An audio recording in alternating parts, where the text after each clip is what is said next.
แม่ปณีฝางแม่แดงหัวฝายครูบาสันห้างแม่อายจ่าน้อยเพิ่นไปบวชอยู่ปูนสถานจัดโยมและป้าน้อยบุญป่านเนอะป้าน้อยบุญป่านโอ้นึกว่า40ป้าจะ60แล้วป่อกะหันหน้าป้าน้อยโอ้ยินดีเนอะอุบาสกคนเฒ่าป้าใจก็ติดตามตัวเขาก็เบิ่มีแค่อุบาสิกาเนาะอันนี้ก็อนุโมทนาสาธุแล้วก็เป็นอยู่เสาหินฝางพุทธสถานญาติโยมพวกแม่อายบ่ก็ลานาโรงพยาบาลลานาแม่หมอลานาแม่สายทองห้วยการน้องเบี้ยวผู้พิการสายตาโอ้ไอ้คนนี้ก็น่ายกย่องเนอะสถานญาติโยมถึงแม้ว่าเปิ้นจะพิการทางสายตาเปิ้นก็บรรละก็อย่าเตี้ยแต่มาภาพว่าเปิ้นได้สตางค์มาเปิ้นก็ฮื้อพ่อแม่ช่วยเลี้ยงดูพ่อแม่เปิ้นว่าเปิ้นก็นึกถึงบุญคุณที่เปิ้นเลี้ยงมาได้มีลมหายใจได้มีเวลาร้องเพลงกับเพราะอันเนี้ยเขาบุญที่เปิ้นทำเปิ้นก็เลี้ยงพ่อเลี้ยงแม่เปิ้นขนาดเปิ้นพิการนะอนุโมทนาตัวเน้อโยมน้องเบลแม่จันฟองแจ้โฮมฟัง104ของวัดไฟหินขอเก้ากับผมก็ขออนุโมทนากับท่านพระครูผู้อำนวยการสถานีวิทยุที่ได้เปิดสัญญาณเนาะและขอกราบขอบพระคุณท่านพระครูพิวัฒนวิกรมได้มีเมตตาให้กับเก้ากับผมกับแม่สีพันบ้านห้องเพื่อฟังกันแม่จันทิพย์บ้านเกตการามเจียงใหม่กับฟังก็ได้ฟังทำนะแม่จันทิพย์วันนั้นเราลืมไปมันหลายสถานีกี้กับการจลาละแม่จันทิพย์แม่สุกแก้วสีเตี้ยแม่สุกตาล้อไอ้โควิดโดยหลังถ้ำสุดท้ายก็คือแม่บัวเขียวดอยห้วยส้มปล่อยเนาะแม่บัวเขียวได้เพื่อกระหุมนะสถานการกินการต้านหุมไปปฏิบัติธรรมเดี๋ยวฟังเนอะแม่บัวเขียวเนอะฟังธรรมเนอะกับลังลูกอยู่ว่าอากาศถ้าจะเย็นเนาะเอาละอาตมาภาพก่อนจะเตะทำแล้วเนาะสถานญาติโยมเนาะเวลามันก็ล่วงเลยไปติ๊กนะครับเปิดสายตะกี้ได้1 สาย2 สาย3 สายได้ประมาณ10 กว่าสายเอาอนุโมทนาโยมที่เข้ามาดูก็มีอันนันต์วรรณหลวงยุพินเล็กก้าละวีวันอินมีและโยมโสภาไซกิแรที่ได้เข้ามาดูเนาะอนุโมทนาสาธุตัวเนอบุญรักษาก็ขอบุญกรรมบุญจูเนอโยมทุกท่านทุกคนที่ฟังตั้งสถานีโทรมาให้กำลังอกกำลังใจ1 สายก็คือ1 เสียงที่ให้กำลังใจอาตมาภาพก็ที่โทรที่เขียนมาที่เข้าดูอินเทอร์เน็ตที่ดูทางไทยทอดสดก็ท่านเขียนว่ามาจากข้อจากนี้อาตมากับ1 สายก็คือ1 เสียงที่ให้อาตมาภาพมีกำลังอกกำลังใจศรัทธาญาติโยมโอ้อาตมาภาพลูกตั้งแต่ตี2 กึ่งนะศรัทธาญาติโยมปกติจะลูกตี 3ถ้าได้มาจัดรายการท่านพระครูพิวัฒนวิกรมให้จัดลูกตี2 กึ่งตี2แล้วก็ศรัทธาญาติโยมบรรดาพ่ออุ้ยแม่อุ้ยเขาต้องเตรียมเนื้อเตรียมตัวมาเปิดเครื่องให้ท่านอาจารย์เนี่ยแล้วเขาก็ต้องมาเช็คอย่างหลายอย่างแล้วก็ไปห้องน้ำมาจับไปตี 3แล้วก็มานั่งเล่นนั่งกินน้ำอุ่นน้ำเย็นก็แล้วแต่ตามเจตนาเอาละศรัทธาญาติโยมบรรดาพ่ออุ้ยแม่อุ้ยพ่อออกแม่ออกพี่น้องศรัทธาตั้งลีเนอะพี่น้องลีพี่น้องลีอาตมาภาพก็จะไหว้ปารมีของครูบาเจ้าเนอะแม่ทองลูกละกาตื่นได้แล้วเนอะแม่ทองลีเนอะพี่น้องลีทุกท่านทุกคนแม่ขันแก้วเขาที่จังโทรมาหาอาตมาภาพเนอะเอา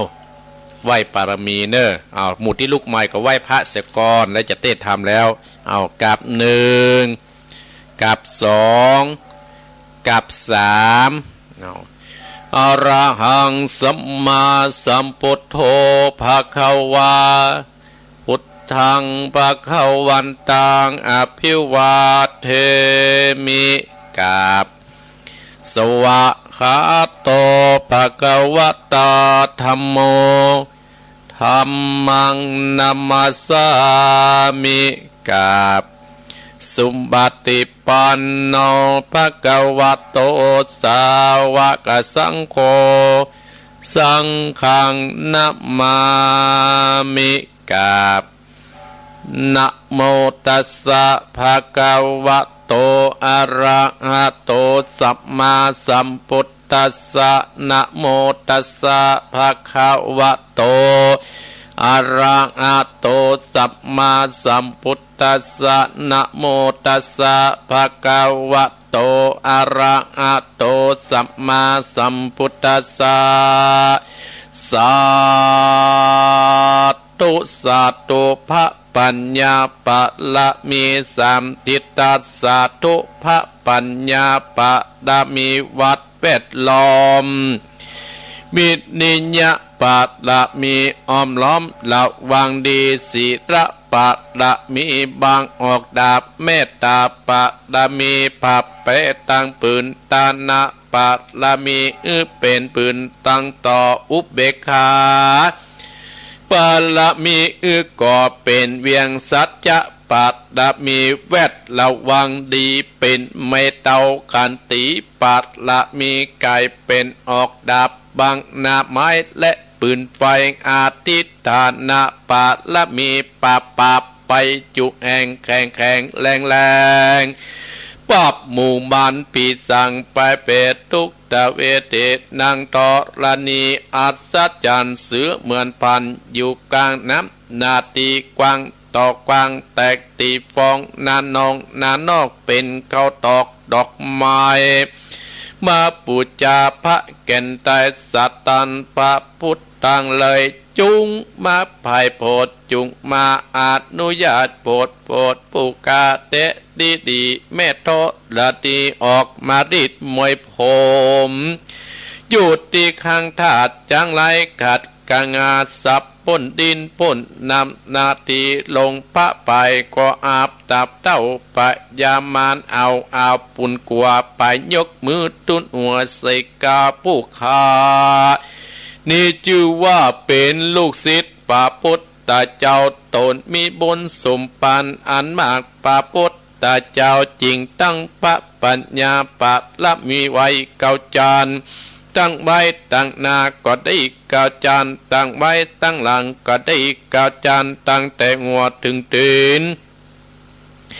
ก็ได้เก้าจานแสนบาทลูกปืนจักมาหมื่นปุนสันอาก็จักบอกมาไกลใดข้าพเจ้าก็ได้ไว้ว่าพุทธคุณนางธรรมะคุณนางสังฆะคุณนางพุทธอินตาธรรมะอินตาสังฆะอินตาอัศเมธรัตนีผู้อยู่เหนือน้ำอยู่กำเป็นดินกันกัลเนกูตึงยังคุณพระปิดาคุณพระบรรดาคุณครูบาอาจารย์คุณพระแก้วเจ้าตั้งสามพระการคือว่าคุณพระพุทธังคุณพระธรรมังคุณพระสังฆังคุณแดดคุณฝนคุณน้ำคุณลมคุณกุราชเจ้าก็ดีคุณพระเจ้าตนเผาวานาก็ดีคุณนางอุตตราก็ดีคุณพระปัจเจเจ้าก็ดีคุณแม่ทอรัตนีเจ้าก็ดีจงมารักษากำนาและกำลังยังตนตัวเองข้าพเจ้าและท่านผู้ฟังจุคนในวันนี้จิมเดเตอพุทโธพุทธังรักษาธัมโมธัมมังรักษาสังโฆสังฆังรักษาพุทโธพุทธังอะละอังธัมโมธัมมังอะละอังสังโฆ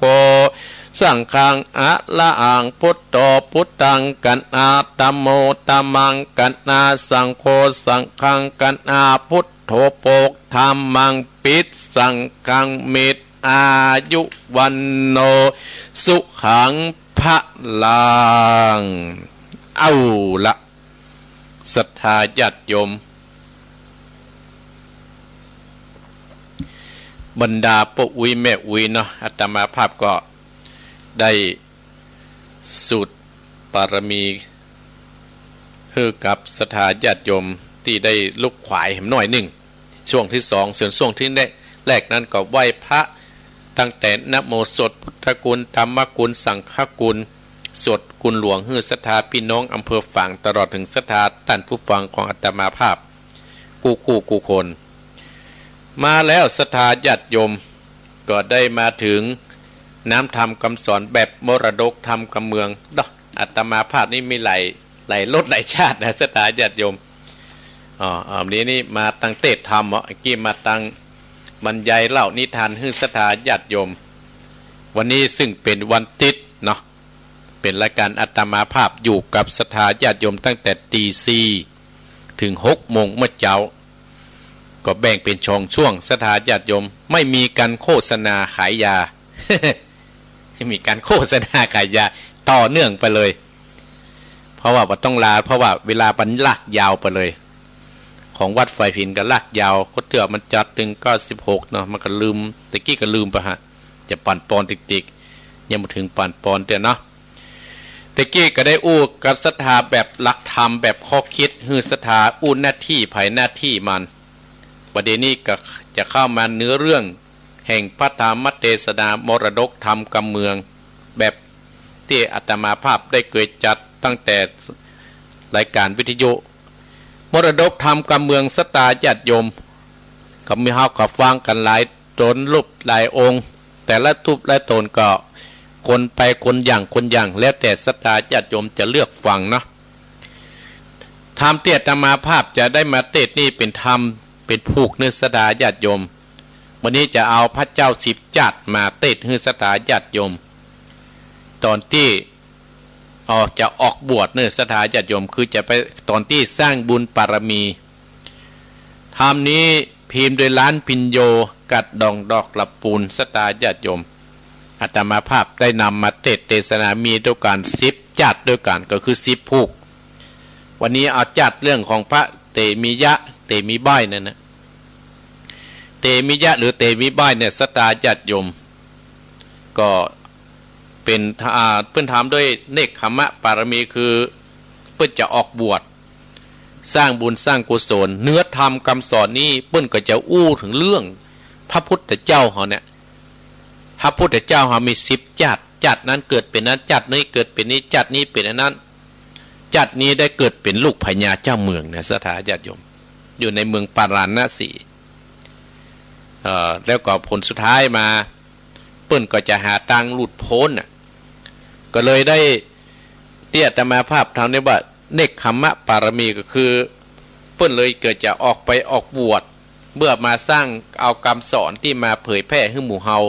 ที่เป็นเจ้าพุทธปัจจุบันเนี่ยเอาละเพื่อบ่ให้เสียเวลาแล้วก็จะได้สรุปเนื้อเรื่องฮือศรัทธาญาติโยมทำพระเจ้า10จัดผูกที่1เน้อตั้งอกตั้งใจเอายกมือไหว้เน้ออุ้ยแก้วอุ้ยคำอุ้ยมาป้อน้อยบุญป่านเน้อแม่ปันนี้แม่เกตทิพย์ไหว้เน้อเอาตั้งอกตั้งใจเน้อแม่จันเพนก็ให้ฟังอยู่อนุโมทนากับพ่อสุขแม่จันได้เป็นเจ้าภาพพร้อมกระนำกว้าไฟแต่วันนี้เน้อตั้งอกตั้งใจเน้อปออาจารย์รัตนธรรมได้จบเนาะแต่มาขึ้นนโมตั้งอกตั้งใจณบัดนี้เน้ออนุโมทนากับแดงน้อยแดงพันน้อยอยู่ฝั่งศรัทธาญาติโยมอยู่ฝั่งพุ่นพี่น้องฝั่งก็โอ้แดงน้อยได้เข้ามาพอตั้งอกตั้งใจเน้อนะโมตัสสะภะคะวะโตอะระหะโตสัมมาสัมพุทธัสสะอังอันว่ากันนามามิลัตตะนันตยัง อัตตาจยะมังกรันนามามิมักวานนามาตกาโลมิจาการนามาตสกันกับไปลัตตนาเสตายังปะแก้วเจ้าตั้งสัมปการคือพระจินนามานโตวิเศษตังปาตัมมาเตสัตนาและพระสังฆาหนุ่มเต่ามีสินบอดเศร้าข่าวใส่ผู้ขาดจาง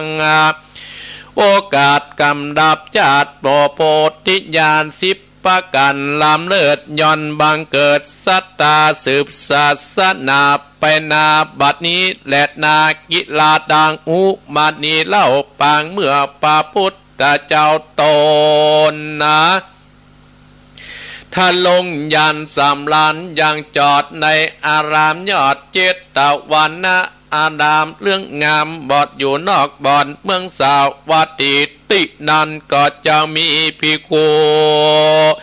มวลหมู่นั่งพร้อมอยู่ลงตามพระองค์กรรมตนผ่านแปลวปรบยังจัดปางก่อนอาทิตังแต่ก่อนเมินนานปันมาหนอโพธิยาหน่วยนาฏเป็นลูกตาลาดปลาดนาตีนำกล่าวว่าเจ้ายอดซอยเตมิยะกุมารว่าอ่อ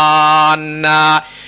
เดินดันไปนาเจ้าหนอลาเตมิยะก็จำเริญขึ้นใหญ่10 วันไข่เป็นหมายแม่นว่าหมายหนุ่มเตาก็เอาลูกนมเตากุมันไปอาพระผู้บานตนปอดได้เล็งนอจอมกวนนอออจันตั้นตายก็อุ้มลูกไว้บนตากเต้าก็ยินหลักกาคอยหอมตุมลูกน้อยบุตรดายามนั้นเสร็จนาอามาตยับจนเอาอาจปาลา4 คนมาสู่องคงเขตต้องออกกรรมแล้วก็ไขกรรมโอกาสพิวาทตนสาคเดมาอาลาดเจ้าตนนะเป็นเก้าบุตรเลอันจน4 จอันมีจน4 คนมีใจหยับกัดตามบาปอึกนาเนี่ยปาดลาอวดใหญ่กวนกีใหญ่จะเมืองได้กิเรื่องหลอดไม้ยับได้นำมาจักลงอาจญาติน้อยนาดหรือจักปล่อยมันอันจาตินานตาวก็เสียยศอาจก่อโอกาสไก่กิญาอันว่าโจรนินามันต่อยลายตีด้วยไม้ปันตีแต้มตัวหนึ่งมันบอดดีเหลือขนาดมัดมือกาดโดยโซเล็กอันกังกาใส่คอกแต้มคนหนึ่งก็เอาหอกตั้งแต่งตามันแดมคนหนึ่งอยากจะเอาไปฆ่าเป็นปีเต้ากาสีติราชได้โป่งอาจอาญาหมู่เศษนามวลหมู่ได้พระมูตะมีก็มีงันแหลดนาตั้งสวดว่าในกรนันใจปฏิไว้เจ้าเตมิญะกุมารนอนอยู่บนตักป่ออาจโยน้อยหน่อยยังน้อยได้ยินกรรมอุจาตนป่อเป็นกรรมจ๋าหยับจาไปหน้าวันโลนกรรมจักนุนตอบใจตกไหลอเวจีนอกหมู่นี้กึดไปมาว่าจัดก่อนที่ตนจักลงมาเกิดเอากำเนิดเป็นลูกแต่ไปบนจันปาจัดก่อนนาแต่เล่าเคยเป็นเจ้าออกกรรมได้ไก่กรรมกล่าวต่อยจากข้าจนมวลมากอันอานิจจการกัลภาคได้จากเมืองก่อนได้เอาโตนะไปมกใหม่ในลุ่มไตอาเปจีอาลอยปีบอดเศษเสียงเขตสุดกรรมยังได้คำกังกาในนรกใหญ่ยากว่าเจ้าเตมิญะนอดน้อยเกิดไปมากาคอยวัดตัวเอานินาไปนาเจ้าป่ายิ่งใจตั้งหลายจักตั้งไว้เป็นเจ้าออกกรรมกับมัวดำลักจากพ้นจากไอ้นีสันได้ดีแต่เล่าปนเป็นเจ้าออกกรรมพ้นจากเป็นกรรมตัวกาเมื่อไปนานนันใจป่าได้อยู่เจยบ้านเจ้าเตปิญะกูมันดอดเนากะนิ่งเล่าก็อันไปก็มีใจไม่บาดกวดได้เป็นตาลาดมูลีก็มีอันแลดนาเอกาติวสังยังมีวันหนึ่งสายพระเตมียาก็นอนอยู่ในอู่และเจ้าก็รับแล้วไปแล้วก็ได้แจ้งยังกรรมยังองค์คำตนป่อไข่ต่อจดมันเป็นกรรมการอ่อนไม้ปะ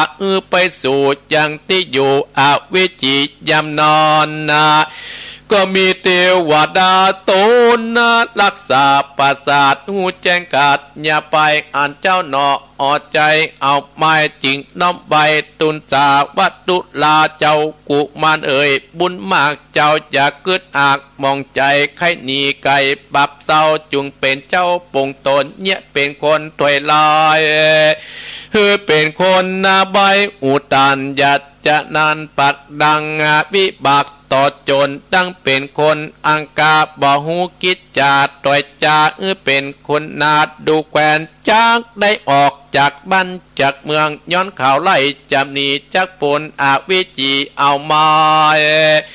เจ้าใจแหลดดากันว่าเทวดาเก่าแล้วเจ้าหนอกแก้วกุมารก็อธิษฐานสัจจะอังกาตั้งสามเป็นตั้งงามผลจากดังตุกยากอวิจีเป็นตั้งดีงามแง่น้ำตัดนี้ไปเจ้าบะปอออกปากกามออกจากขอกินนมอยู่ปลมจากกายบ่ยินดียินนายหนอกมุนิติไวสัจจะเป็นหมายแม้นว่าจักตายกันยากดีกว่าลำบากเกืองกาดได้เป็นปัญญาตาวลาดได้โอกาสเอาเวรกรรมตัวลายมาปัดไปตัวตนตายจากเมืองคนไปสู่ยังที่อยู่อาเวจีตาตาในกัดละนันเล่านั่งนอกแก้วนาสนมก้อยตาไว้นมบอกกาดแก่เจ้าหน่วยนาดบุญนาวันนี้นาหนอดไตยังบอดลองอายจักกินนมดังอาจินจุวันถึงเวลาล่างเตื้อวันคำดีๆเจ้าเตปิญญาหยดซอยบ่ห้องอ่อนอ้อยสันได้หมู่นางคนใจหนุ่มดาวจึงป้ากันไปบอกเล่าตุนสาดาวผู้บานยศใหญ่อุแจงค่อยตามเมเต้ากะสิติราชก็ฮืออามาตหมดยามาดูว่าลูกตนไตได้อาบไม่สั่งจาหมดญาติหนุ่มดาวก็ทุนเขาไก่กาการว่านอทศพลตะลงยานน้อยนาดบ่มีปัญญาเป็นนาอันใดมากวนมากีสุขสวัสดีแต่สายบ่เมื่อยไขสันใดติดนานต้นเจ้าฟ้ากาสีอัญญามีสังจายคือเสนาหน่วยใหญ่ตั้งหลายเอาเด็กปอดใจบ่น้อยต้นนะร้อยเป็นประมาณจากสถานที่อยู่เข้าสู่โรงการอยู่ร่วมกันหลายหลากเด็กต่างกันอ้องอยากกินนมส่วนเจ้าอุดมมายอดซอยบ่ห้องเก่าถ้วยสันได้เตจนาอันคนต่างร้อยหนุ่มเต้าต่างโอกาสเล่าจากการลูกเต้าป่อปัญญาจากเมืองติราชโตเต็มบาทอาพอไปมาสันติบ่อาติจักเมรูปร่างงามดีองอาจดูสลัดนำนาสันได้จามาเป็นใบดังคนถวยไล่อูตานเขาจากกันเล่ากันซาซาวพับไปถึงมูลีก็มีอันแหลดนาทัดนั้นแต้มเล่าเจ้าก็เอาเจ้าหนอพุทธกัดตำนาหลายอย่างมีต่างๆหลายอันคือเอางูเอามาหวานกล้วยแก่เอามาเปียสันใดเอาไฟมาโลนไม่มาสว่าไก่ตัวตนเจ้าก็บ่กลัวสักหยาดแล้วก็เอาจังตัวอาจงานยาวมาปัดเป่าเสียสอดเอาอ้อนกอดตัวตนโยนไปบนอากาศหมู่อามาตเศษนาก็ประการลุมลาลับวายบ่ฮือเจ้านั้นสังกาได้บ่ได้เต่ากับเจ้าหนอกลากกุมารก็เอาน้ำตาลน้ำอ้อยมาปาดตัวตนเจ้ายอดกิ่งบานแล้วก็นำไปวางฮือหมดดอนไตไปมาเจ้าก็บ่อ่อนนาจากตวงจากดินตะริปินสันใดแม้นเขากัดตามไว้จังอันใหญ่จักไหลแหลเมนฟุ้งแปดดำนามะแรงวันมันยาเจ้าก็หากเม่นสาบอาจมกึดปะลมไปมาถึงหม้อใหญ่นาลอกถึงนอดมีที่เป็นโมเจ้าก็นิ่มอยู่สันนั้นแต่เล่าก็นอนนาวเป็นเมยิงงามปิงเป่าบอดหน่อยนับ อ่านลอยข่าวใส่พัดกันไปหนวดฟานจมตาจูบกันไปมาเจ้ากับมาตนาเนาะนาวกับเขาเจ้าก่อนนิมเจ้ากะดังตัวแก่งข้างดังอ่านดังตั้งหลายอ่านเจ้านิมจุดสัตนานก็เข้าใจว่าเป็นผีปากันนีหลิกเลไปอยู่ที่แกตามูเสนาหนุ่มเทาอามาตตั้งหลายก็ขจะชั่วปากันกินกูติมิยะเป็นคนกาลีอังกาเสียเป็นใบหน้าเอาหนอราตะลงยานกัดตามการน้อยใหญ่ก็มีพ่อมคอยนาอันใดอายุ16 ปีตึงตานก็อิดดานบ่อาจเป็นสันได้โซ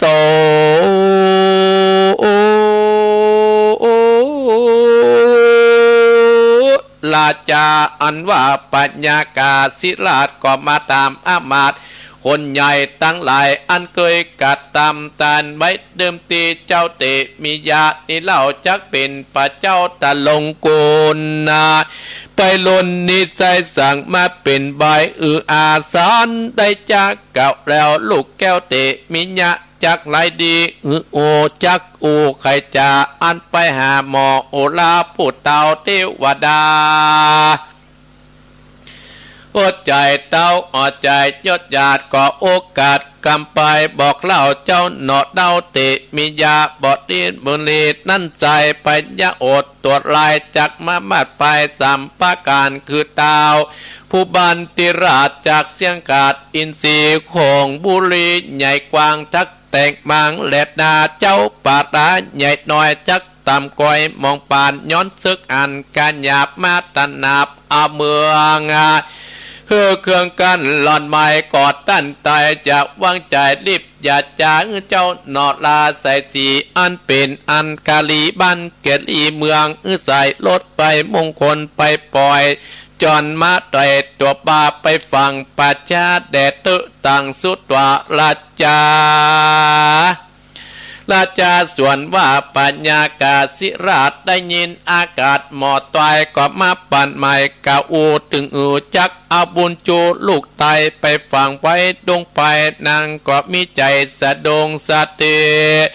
ปวงอาเตอกตลาดน้ำตาใหญ่ก็มาอาบไหลนางเรียวไว้บอดจาไปหาเจ้าป้าตุนสาสันได้จาพี่เจ้าจักเอาลูกเต่าไปฟังมันมีโทษสั่งจาจุงกล่าวถ้อยเจจานหนอดราชาติลาดก่อโอกาสปัดหมายวัดตนคำใจมันต่อยเปิ้นเป็นเปียเป็นง่วยเสียสีกะดีบ้านแกดีเมืองเจ้าฟ้าออกกรรมจักเก่าแล้วปอกาดแก้วดีหลีดังทีวีเมตตายก็ล่องลำไอไปมาแล้วก็กาลาสยบเต้าไปดินดาวพระพายเจ้าหน่วยนาดบุญแง่ได้อ่านเมตดังอ่านกระจายตันกุณามักไข่เจียจาไปโพดอาประโยชน์บอดได้บุญเฮาที่จักจะบั้มเป่งมาจักกะลาปังเป่าดักอยู่อันสันเดก็มีอันแหลดนาปุณนาทิวาเสวันลุนรุ่งเจ้าอาทิตย์พุ่งใส่สีสุดาราสีละสีอันอ้างมาเลิศจะดาน้ำอดดนันใจไปโปรเทพไทยเมืองบนปืนมงคลจะใจส่วนอันว่ามาจรเป็นอัสดรมาแก้วงามเลือดแล้วตรวจดีอาสัตตติเตียวบาบุเตียววัดดานนำอารุดแล้วบำไว้นั่งติบีบัดนี้กัญญากาสีทิราชได้ปงขาดอาญาจำค่าสั่งใจ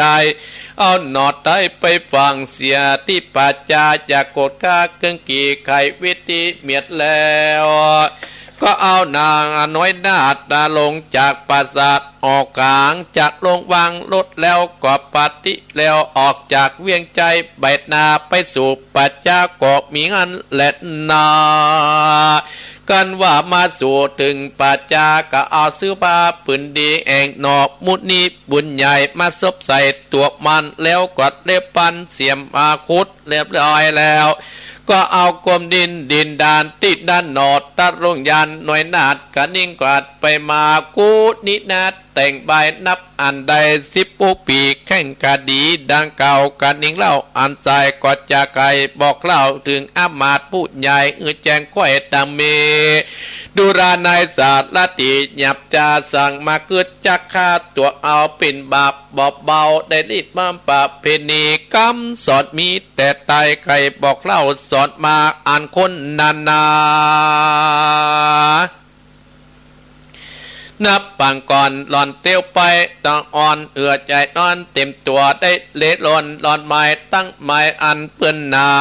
และนอเจแลดดานั่งเจียนจาลงปูดนอนอันตนผู้พรนั่นแลดดาอดใจอุปปะมาเปรียบไว้ดังต้นไม้ใหญ่ตาส่วนตัวขาดนี้อุปปะมาเป็นดังสากากิ่งได้อยู่พื้นนา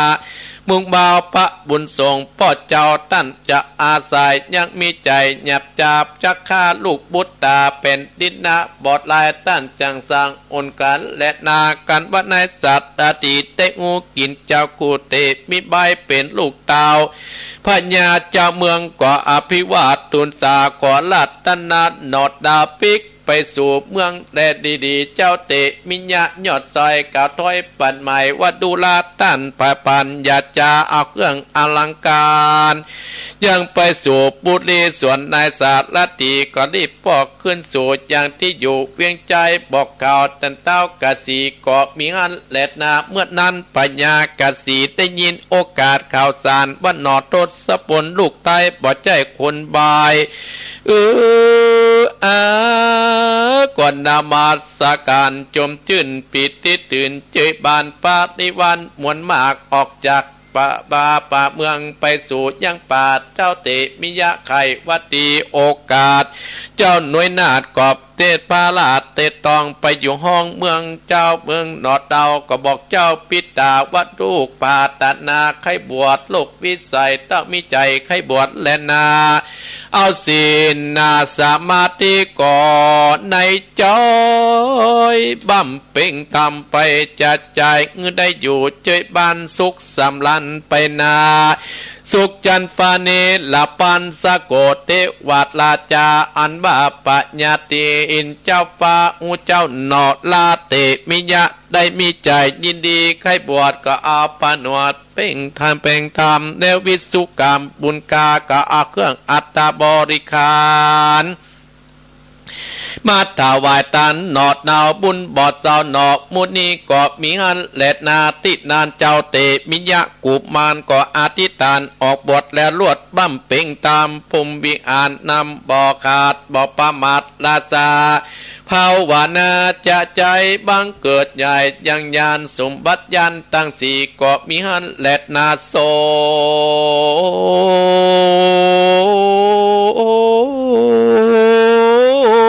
ลาจาอันว่าปัญญากสินางจันตะเทวีแม่เจ้าอันเจ้าหนอดเน่าหลอกบวชก็มีใจโปรดยินดี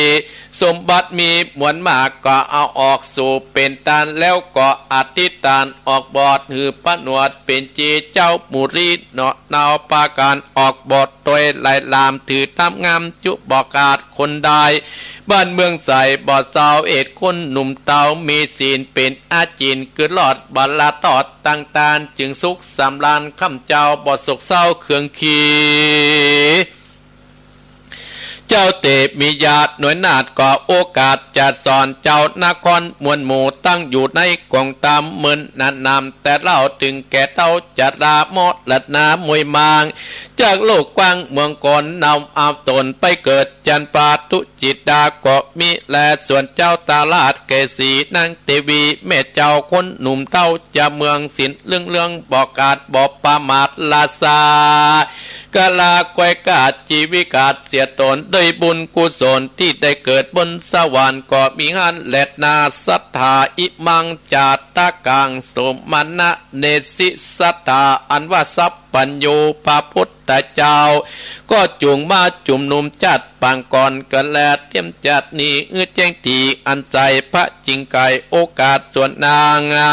หน้าเทวดาอันรักษาในห้องที่นานก็มาได้แก่นางอุปเรวณเดดีในกาลาบัดนี้ส่วนอันว่าอันนา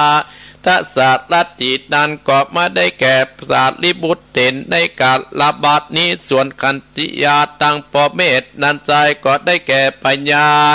สิสุทโธตนะนางสติมหามัญญาในกะมานิเศษนาอามาตพุทธบริษัทอันว่าคนตั้งหลายก็คือได้แก่พุทธบริษัททั้งสี่มีภิกขุภิกขุณีอุปาสกาอุปาสิกาเองมหาสัตเจ้าในกาลบัดนี้เตมิยะกุมาโล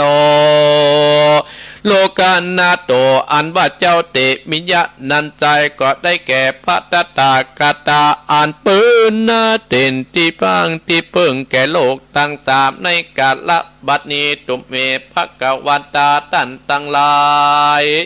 มวลหมู่อันนั่งอยู่ฟังตามตั้งสถานีวิทยุตั้ง10 ศาสตร์ข้าเจ้า10 จัดทวนนี้อดเก่านี้ตั้งกำปีแต่ตายบอกว่าเป็นหมายคนยิงใจใหญ่น้อยฝ่ายห้วยสร้างธรรมเจ้าเตมิยะเป็นตันมีนิสงมากเตาหลวงลายปาสุกชาตินี้และจัดนากันตายจากเมืองโคนเอาตนไปเกิดจันฟ้าเลิศเมืองสวรรค์บ่จ้าและนาเนบุกลาผู้ได้เลื่อมใสสะอาดสังธรรมเสถา10 จัดเป็นตานอุทิศบุญกุศลไปหายังพ่อแม่เจ้าตั้งเท่าแก่ตานายมิตรสหายเพื่อนปองตั้งพี่น้องตั้งหลายผู้ที่ตายหมดลัดนาดับชีวิตจากเมืองโคนโดยกุศลประเสริฐปางให้เกิดสวสดีนิทิตังเกาะบังโคมสมเลสเดชเอาละศรัทธาญาติโยมทั้งหลายนักแก่เนอะเนาะหลักยาวมันเนาะศรัทธาเนาะหลักยาวมันเจ้าแล้วเนาะก็อาตมาภาพก็อนุโมทนากับโยมสมศรีใจบุญฟังอยู่เนอะเห็นไหมโยมเวสไซฟังอยู่เมืองฝางไปอยู่เมืองฝางศรัทธาญาติโยมเวสไซอัชราพันน้อยโยมแสงล่าวรรณศรีโอ้แม่แสงล่ากับฟังอยู่ฟังเวียงปะเป้าเวียงปะเป้าโอ้คนเข้ามาบุญรัดคำมึนยองเนี่ยใบบัวโยมแม่เดือนเพนโอ้โยมใส่ฝนกันทายวงโยมเจ๊หลายห่างโดงโอ้ฟังจัดหนักจะหลายอยู่ศรัทธาญาติโยมก็ศรัทธาญาติโยมคออาจจะแห้งไปเนาะอยู่กับศรัทธาญาติโยมคนตื่นเจ้าเนี่ยประเด็นลูกเน้นมิกกำลังไปเอาน้ำอุ่นมาให้อยู่นักแก่แต่ใจสู้ศรัทธาญาติโยมใจสู้กับศรัทธาที่เพิ่นมีเจตนาที่ได้ฟังอาตมาภาพเนาะสลับน้ำธรรมคำสอนที่อาตมาภาพได้เต็ดนั้นชื่อว่าพระเจ้า10 จาตุพระเจ้า10 จาตุพระเจ้า10 จาตุศรัทธาญาติโยมก็เปิ้นมีขายที่ร้านพินโยพระเจ้า10 จาตุนี่ตอนเจ้าเตมิยะจะออกบวชสร้างปารมีกันในเนื้อในธรรมนี้ก็มีเมืองปารณสีเป็นลูกพระเจ้ากสีชื่อว่าเจ้าเตมิยะกุมารเจ้าเตมิยะกุมารเนี่ยเป็นลูกของพญาเจ้าเมืองมีลูกพระใจคนเดียวพญากสีเนี่ยก็ปรารถนาว่าจะเอาลูกเนี่ยให้เป็นพญาเจ้าเมืองแตนเปิ้นท่าใหญ่มาขณะอายุสัก10 ขวบในศรัทธาก็คนใจแม่นมก็เอามาฮือกับพญาเจ้าพญ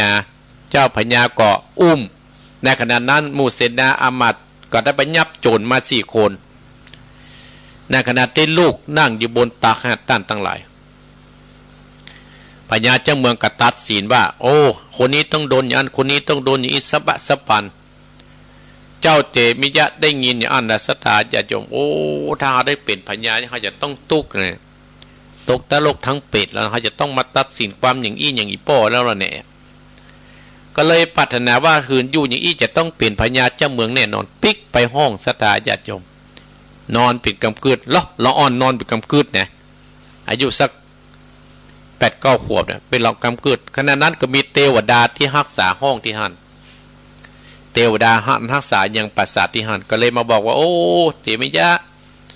ถ้าตัวขี้คันเป็นพญาเจ้าเมืองตัวกันใหญ่อีกะเป็นแววเป็นง่อยฮังกะเป็นใบฮังกะบ่ต้องอู้ได้จ่าฮังกะทำตัวนิ่มฮะบ่ฮือเป็นเด็กสมบูรณ์ฮังกะญาติโยมเมื่อได้หูได้ฟังเทวดาหันรักษาที่หันบอกอย่างนั้นแล้วก็เลยตั้งสัจจะแทนด้วยเนกขมมะโดยถือความเพียรปิดที่ตั้งเพื่อจะออกบวชหรือว่าถ้าว่าเขาตึงบัดตวงบัดติงเขาตึงบัดอู้บัดจาถึงแม้ว่าเขาจะเนี่ยได้สัพพะสัพพันกับจังเถอะเขาจะต้องออกบวชขึ้นได้ด้วยกันอย่างนี้ถ้าเป็นคนสมบูรณ์เขาจะต้องได้เป็นพญาเจ้าเมืองแน่นอนท่านทั้งหลายเจ้าเตมิยะทรมานตัวเก่าถึงอายุถึง16 ปีถึงอายุถึง16 ปีท่านทั้งหลายโอ้เราอ่อนอายุ16 ปีมกเล่นมกแอวดังกันเนาะเป็นบะปักบะจ๋ากระจายหมู่เสนาอามาตย์เอาสปะสปันเอางูไปเลยเอางูไปแวดพ่องเอาไปมัดตัวพ่องเจ้าเต็มเนี่ยบัดติ้นบัดตวงบัดติงขนาดกลัวนะคุมใจเอาสิ่งที่เหม็นๆไปเพื่อเอาไปป่วยที่น้ำข้ามาพ่องเนี่ยเจ้าเต็มเนี่ยกับบะสต๊อกสัญญาณสถานอะไรเอาไปใกล้กับจางที่งายาวๆพ่องสปะเอาอุ้มนี้พ่องก็บกลัวเอาไม่ยิงไปกลัวไปกอดไปหอมไปรูปไปดมก็บกลัวเนี่ยผลสุดท้ายก็กึดถึงได้หูลาได้หมดตายก็ปึ้งทั้งหมดตายกันหมดตายสถาญาติโยมเทวดาฮัสสานะก็เลยบังแก่ตาไว้ทำนายว่าโอ้เจ้านี้เป็นคนกะลีบ้านกะลีเมืองแล้วแน่ถึงเอาไว้บ้านไว้เมืองเนี่ยจะทำให้เมืองแตกกันโคนทั้งหลายก็จะแตกแยกกันเนี่ยเพราะฉะนั้นเจ้าเอาเจ้าเตมิยะเนี่ยเอาไปทิ้งปัจจาไปฝังที่ปัจจาพญาเจ้าเมืองได้ยินอย่างอันตั้นทั้งหลายได้ยินอันโอ้ก็เลยใจในคนใจเนี่ยคือเอาไปฝังเอาไปทิ้งเอาไปฆ่าแล้วแต่ญาติโยมดังในสารถีก็เลยจะเอาเจ้าเตมิยะเนี่ยเจ้าเตมิยะนี่เอาไปนี้ศรัทธาญาติโยมอีพ่ออีแม่พี่น้องศรัทธาญาติโยมทั้งหลายเอาไว้เอาเจ้าเตมิยะนี่ไปทิ้งเอาไปนี้เอาไปฆ่าแม่เปิ้นหูศรัทธาญาติโยมเนี่ยเจตมาเพราะหน้าที่ของแม่หูก็ไปอ้อนวอนพญาเจ้าเมืองก็บ่ฮื้อสุดท้ายก็ได้เอาเจ้าเตมิยะเอาไปฆ่าใจในสารถีไปในสารถีไปถึงที่เอาไปฆ่าที่จะเอาไปฆ่าในสถานจะกำลังเอาเสียมขุดอยู่เอาเสียมขุดเอาอย่างนี้ก่อนเอาเสียมขุดเจ้าเตมิยะก็เลยลงจากรถล้อเนี่ยรถม้านั่นน่ะโอ้เขาอยู่16 ปีแข้งขาเขายังดีอยู่เลยแข้งขายังมารีบไปตั้งเตะพื้นผ่านออกกำลังกายเล็กน้อยแล้วก็กามรถพอโอ้เฮงเขานักเลยก็เลยไปบอกในสารถีในสารถีปิกบ้านปิกไปเนืองโอ้นี่เป็นไผเป็นเตี้ยวดาก็ตั้งทำกันต่างๆนานาสตาญาติโยมก็เลยไปปิกไปบอกว่าโอ้เจ้าเตมิยะนี่ปื้มบัดใจเป็นคนแข้งรีบขารีบเป็นบ้ายเป็นเนอเปิ้นเป็นคนรูปรอแล้วเนี่ยมาบอกคือพ่อพญาเจ้าเบืองแม่พญาป้ากันไปสตาญาติโยมทั้งหลายแต่เจ้าเตมิยะได้เปิ้นได้บวชแล้วได้อยู่ในนี้แล้วเป็นคนจำศีลภาวนาบวชเนกขมมะและได้บวชแล้ว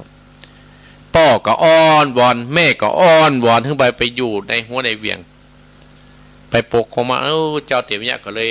มาเอาสถาญาติโยมและก็สอนธรรมเพื่อกับพ่อกับแม่จนพ่อแม่ได้ดวงตาเห็นธรรมได้ปากันออกบวชได้ปากันออกบวชตามเจ้าเตมิยะไปทำพระเจ้า10 จัดเนี่ยเจ้าเตมิยะเนี่ยยิ่งด้วยยิ่งปารมีเนี่ยเนกขมะปณิออกบวชเนี่ยก็จบสถาเปิ้นก็ได้อาจัดปางก่อนในเนื้อได้ธรรมบอกว่า ในธรรมที่เทวดาที่รักษา ห้องหอนั้นที่มาบอกเฮือก็คือเป็นนางอุปละวนาเถรีในสารถิที่จะเอาไปฆ่านั่นก็เป็นสารีบุตรเนี่ยพญากาสีแม่พญาสองคนผัวเมียที่เจ้าเมืองปาราณสีนั่นก็ได้แก่พระเจ้าสีสุโธทนะกับแม่นางสิริมหาปัญญาเจ้าเตมิยะก็คือพระพุทธเจ้าของปัจจุบันเนี่ยจัดที่หนึ่งนี่สตาญาติโยมก็จบตัดที่นี่บ้านเนี่ยเมื่อเรามีวันเริ่มต้นเราก็ต้องมีวันจักกันเป็นเรื่องธรรมดาเป็นเรื่องธรรมดาเรามีมาตัวก่อนเราก็ต้องจักกันเป็นเรื่องธรรมดาทำเรื่องนี้ก็จบตัดที่นี่สตาญาติโยมโดยมีท่านเจ้าภาพก็คือพ่อสุขแม่จันโสมปัสสาวัตบ้านสันหินได้เป็นเจ้าภาพอาตมาภาพอนุโมทนาสาธุโดยแม้นว่าบุญกุศลครั้งนี้เปิ้นจะตานไปหาปอดตานไปหาแม่ตานไปหาปีตานไปหาน้องก็ขอให้บุญกุศลเนี่ยจงไปถึงยังต้านเจ้าที่อาตมาภาพได้ตั้งจิตตั้งอธิษฐานไปให้เปิ้นโดยมีพ่อทองสุขแม่จันโสมเนี่ยพันสถินเปิ้นเป็นเจ้าภาพเนาะเอาละศรัทธาญาติโยมเมื่อทำจบก็จะเปิดสายแหมล้อมอันนี้รวมไปเลยโอ้นี่เข้ามันต้องรวมไปเลยเนอะไผ่เต็กเวยกับเวยไม่อุ้ยในเกียร์กดละวะหันตืดโทรได้0828857225เสียงเริ่มหายแล้วศรัทธาญาติโยมอันนี้ก็น้องแอนเข้ามาอนุโมทนาสาธุเนอะโอ้นี่สิริวรรณาโอ้นี่อาจารย์จันโสมพิกุลทองอนุโมทนาเอาสายแรกเอาจะเป็นที่ไหนเอาสายรวมเด้อเจริญปอนเจ้ากับภาษาเจ้ายังฟังอยู่นะเจ้าแม่ปณีฝังนะโอ้แม่ปณีฝังมาเลยแม่ปณีมาก่อนเลยได้แต่กี้กับมาก่อนก็ขออนุโมทนาสาธุอันกับพ่อสมไม่อย่างนะพ่อน้อยโสมมาพ่อน้อยโสมเจ้าของธรรมนะเจ้าอนุโมทนาบุญกับเพื่อนเจ้าเจ้าอนุโมทนาเนอเจ้าเป็นกำลังใจนะเจ้าเจริญพรนะแม่เนอฝาเสียงเริ่มแหบแล้วเจริญพรนมัสการเจ้าอันนี้ฝางแม่ก็จากหลังการแม่สาวเจ้าแม่อย่างก็แม่จันโสมมันจ้าแม่จันโสมโอ้ฝางมาแหงได้แม่ไปจะหายได้อย่าง7 วันปิกมาแต่คืนก็ปิกแต่คืนก็เปิดฟังเลยเนาะจะเปิดฟังเลยแกว่าเจ้านี่วัดตันได้ไหว้พระกับกันเนี่ยโอ้ไหว้พระแกได้มาตันได้อันโทรตอนเจ้าได้ยินดีนะแม่จันโสมเนอเจ้าไปดูแลพระเจ้าดีละดีนี่เพียรจะมาวัดกี้นะกันเนาะเจริญปอนนะเจ้าเจริญปอนฝังมาแหงเจริญปอนไว้สาทานพระครูครับอันนี้นั่นมาแล้วโอ้บ้านไก่มาก่อนเนี่ยครับแน่นให้ครับคุณเดิมแน่นเนาะครับรับฟังเป็นประจำชัดเจนที่ครับเนาะฟังเป็นประจำเนาะฟังตั้งแต่ตี 5มากะครับตี 5ครับเปิดสถานีนั้นหน่อยครับยินดีเนี่ยป้อนหนาเนอครับบุญรักษาหมดอกหมดใจที่เข้าใจที่อันเห็นไปได้ยินดีนะปอนอเจริญปอนปนานนานน้อยเจริญปอนเวลาอะไรก็อยู่ที่ไหนแสนภูมิโอ้แสนภูมิแม่สุทัศน์ฟังกันเลยฟังสื่อกันแม่สุทัศน์แสนภูมิเป็นกำลังใจนะจ๊ะโอ้อนุโมทนาคือก็จะกำลังใจแม่สุทัศน์เนอบุญรักษานี่มาใกล้ผมหน่อยเจริญปอนรักษาเจ้าทางพระครูแม่นี่แม่เพนเจ้าเห็นคนช่วยชีวิตนะแม่เพนตาจางหามาใต้มากีดตั้งเหนือสายใต้และแม่เพนแต่ความชัดเจนที่รักษาทางพระครูเด้อยินดีเนอฟังสัก3 โมงมาแล้วเนอะเจริญปอนนะไม่เพนนอเจริญปอนไม่เพนตาจางมาแสตาเจริญปอนไม่จ่าเจ้าแม่ปานีต้นเมืองมาตอนแม่ปานีฝั่ง2เตี้ยก่อนอันนี้ต้นเพิ่นมาแล้วต้นเพิ่นอันฝั่งมาแรงแก่ฝั่งมาแรงมาตั้งก่อยแล้วมาตั้งใต้ละมาตั้งใต้ละวันนี้มาตั้งใต้ละ ยินดี ครู อ แม่ว่าครูหายไปที่ไหนว่ามันวันแล้วมันนี่กับตอนสักวันน่ะ บ่ได้หายไปหน้อย ก็ได้โทรแล้วมันมาติดแต่เล่นอายุได้ก็มาติด ขยันนั่นเน มันติดแล้วนะ ยินดีนะแม่เนาะ ได้โทรถ้าครูแบบเดียวแม่เคยติดเตียงว่ากะ ถ้ามีโอกาสนะแม่เนาะ วันนี้เราก็เที่ยวกันนะ ยินดีนะแม่เนอ เจ้าไหว้สาวครูเนอะจำตลอดพระครูอยู่ดีมีสุขเนอะแม่เนอะ บุญรักษา เจ้า เจริญปอน เจ้านมัสการเจ้าแม่ดาวหนองแฟ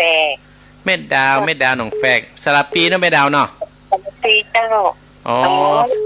หวนสนใจละไปบวชแล้วเนาะ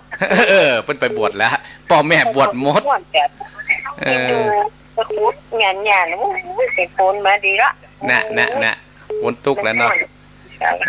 แม่ดาวอยู่แต่ใด เดี๋ยวเจ็ดเนอะแต่ว่านี่รับ โอ้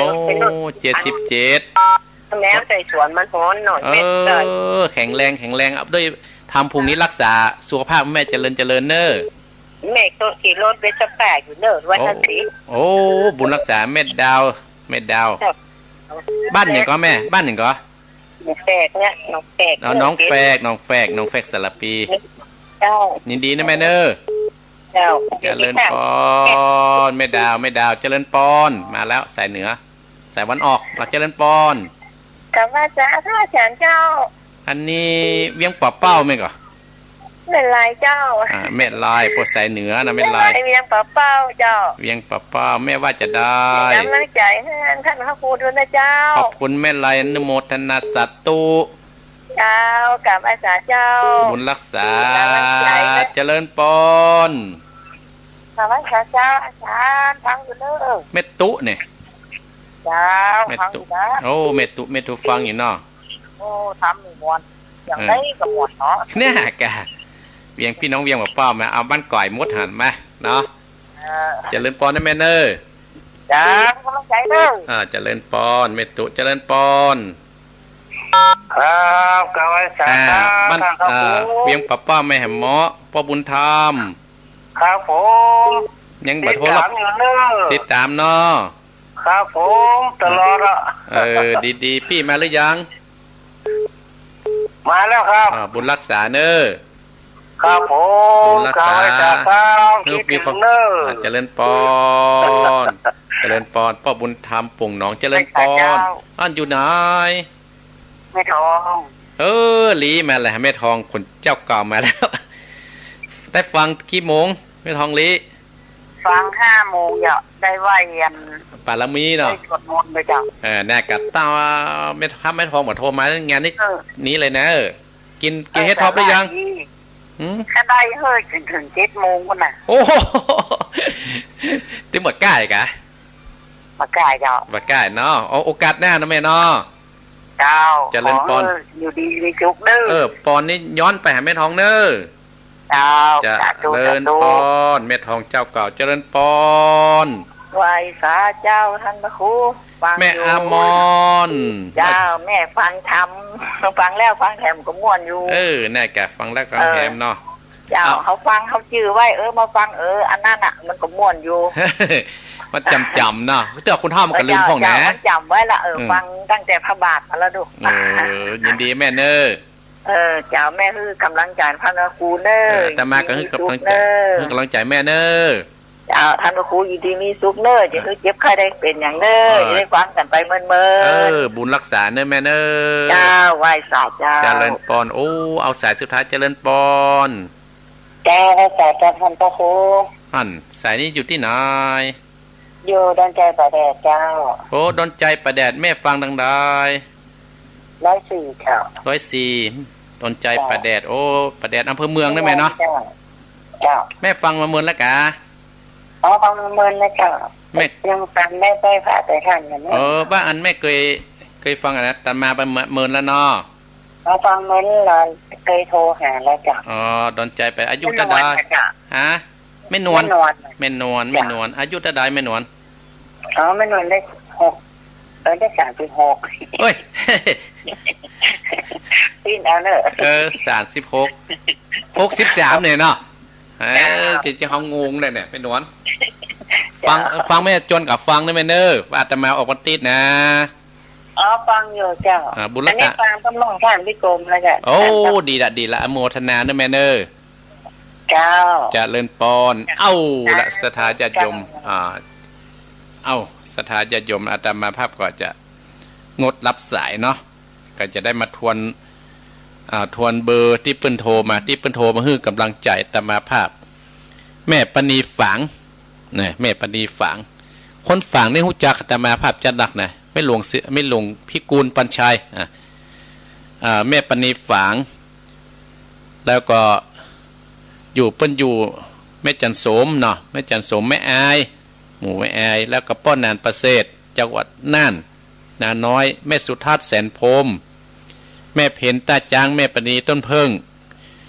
แม่ดาวแม่ดาวสารพีเนาะอายุ77บ้านหนองแฝกสารปีเนอะแม่ลายเวียงป่าเป้าแม่ตุเวียงป่าเป้าเนี่ยป้อบุญธรรมปุ่งหนองแม่ทองลีแม่อมรทาโดยข้างดอนใจประแดดแม่นวล63แม่นวล63อาตมาภาพขอบคุณอนุโมทนาอาตมาภาพจะมาพบปะสตาญาติโยมแห่งกรรมกระติดหน้าเนอะถ้ามาเมื่อยปะไข่นะถ้าสถานีดีนะมาอยู่วันยอมกันก็คือญาติอาตมาภาพได้ฟังพี่น้องสตาญาติโยมโทรมาแล้วอาตมาภาพก็ดีใจม่วนอกม่วนใจเนาะหากตั้งฮื้อกำลังอกกำลังใจเสียงหนึ่งก็คือกำลังใจซึ่งหนึ่งก็ท้ายสุดนี้อาตมาภาพก่อนอนุโมทนากับศรัทธาญาติโยมที่ฮับเป็นเจ้าภาพการเทศน์การทำโดยมีพ่อทองสุขเมธจันทร์โสมปัจฉาวัดบ้านสันหินได้ทำบุญอุทิศส่งกุศลให้กับผู้ที่วัยชนก็คือพ่อคือแม่อันนี้ผู้ที่มีพระคุณกับบุญนั่นก็คงจะว่าตกไปที่ไหนบุญนั่นก็จะกำจุอุ่นหนุนเฮานั่นแหละศรัทธาญาติโยมเป็นการทดแทนบุญคุณที่พ่อแม่เป็นเลี้ยงเฮามาเนาะเปิ้นตายไปเฮาก็ทำบุญอุทิศส่งกุศลให้เปิ้นเอาตั้งอกตั้งใจฮับปอนเนอร์ก็จะว่าไล่หนีไปไหนกับฟังท่านอาจารย์วรรณชัยต่อเนอร์เอาต่อไปกับฟังท่านอาจารย์สมุชัยวัดเปลี่ยนกันไปศรัทธาญาติโยมเนาะเอาละตั้งอกตั้งใจฮับปอนอาตมาภาพก็จะลาศรัทธาณบัดนี้เนอร์ตั้งอกตั้งใจฮับปอนเนอร์อายุวัฏโกธนวัฏโกสิริวัฏโกยะสะวัฏโกภระวัฏโกวันนะวัฏโก